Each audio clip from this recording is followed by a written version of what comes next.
Berikut ini profil dari Jessie Choi yang disebut jadi suami Maudy Ayunda.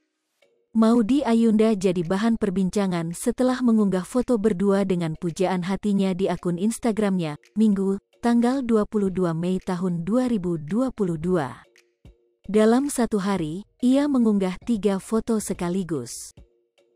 Dalam unggahan tersebut, Maudy Ayunda dan sang pria berfoto menggunakan hanbok, baju tradisional Korea.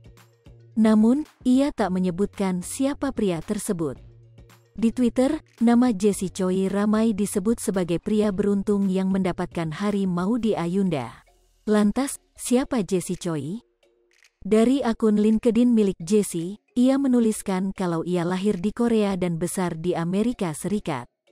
Kini, pria lulusan Stanford University Graduate School of Business, GSB, Amerika Serikat ini tinggal di Indonesia. Universitas tersebut diketahui merupakan universitas yang sama di mana Maudy Ayunda mengambil gelar master.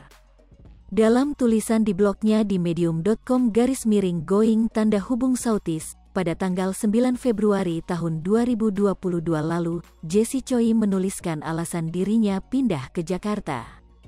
Ia menuliskan alasan pindah ke Jakarta sekitar Oktober tahun 2021. Ada 4 alasan ia pindah ke Jakarta. Satu di antaranya yakni alasan cinta.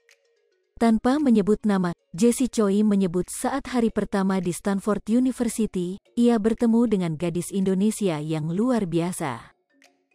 Dia memiliki hati yang besar untuk negaranya dan, sampai hari ini, secara teratur mendorong saya untuk menjadi lebih global.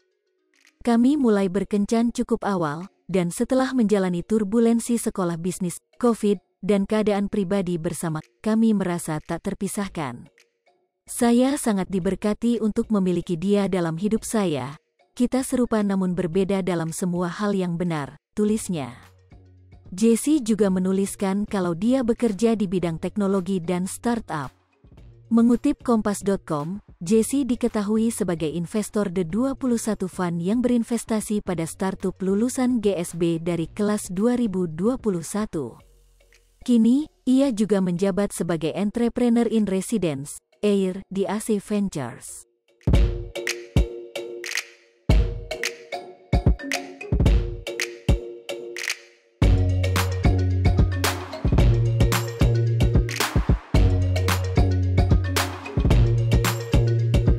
Pemirsa Sri Popo TV, jangan lupa komen, like, dan subscribe, serta tonton terus berita-berita